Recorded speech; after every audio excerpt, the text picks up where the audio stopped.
বরাবরের মতো সহজ একটি রেসিপি নিয়ে আজকেও হাজির হলাম। আশা করছি ভিডিওটি শেষ পর্যন্ত দেখবেন। আজকে আমি রান্না করব কক মুরগির বোনা রেসিপি। কথা না বাড়িয়ে চলুন শুরু করি। যারা আমার চ্যানেলটি সাবস্ক্রাইব করেননি প্লিজ সাবস্ক্রাইব করে নিন।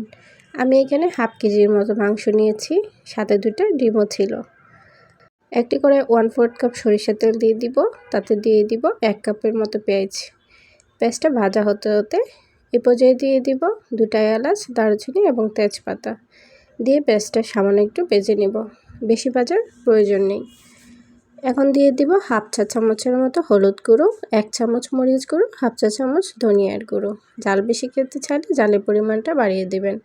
সাথে দিয়ে দিলাম প্রয়োজন মতো লবণ, হাফ টেবিল চামচ জিরা বাটা এবং হাফ টেবিল চামচ আদা বাটা।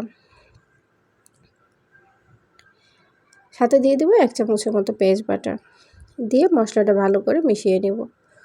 মশলাটা ভালো করে কষানোর জন্য দিয়ে দিব সামান্য পরিমাণ পানি।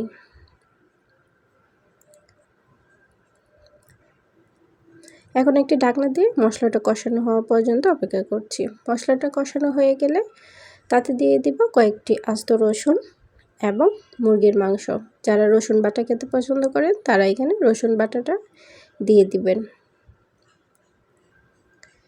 এখন মশলার সাথে ভালো করে মিশিয়ে নেব। সাথে দিয়ে দিব 1/4 চা চামচ গরম মশলার গুঁড়ো। এই মুরগিটা যেহেতু সেদ্ধ হতে একটু সময় লাগে, সেহেতু চুলার জালটা কম দেবেন।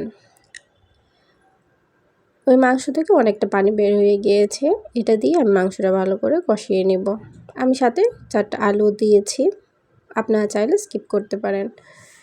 এখন মাংসটা ভালো করে কষানো হয়ে গেলে ভালো করে একটু নাড়াচাড়া করে নেব এবং মাংসটা সেদ্ধ হওয়ার জন্য দিয়ে দিব হাফ কাপের মতো পানি।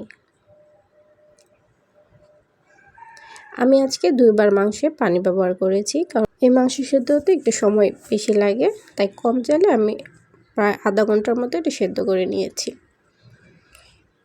এখনও যারা আমার চ্যানেলটি সাবস্ক্রাইব করেননি প্লিজ সাবস্ক্রাইব করে নিন। আমার মাংসটা সেদ্ধ হয়ে গিয়েছে। এখন ঝোলের জন্য আমি পানি দিয়ে দিব। আপনারা যদি চান একবারে পানি দিতে, কিন্তু একবারে দিলে মাংসটা সেদ্ধ কম হবে। 2বারে পানি দেওয়ার চেষ্টা করবেন। আর অবশ্যই এখানে গরম পানি ব্যবহার করবেন।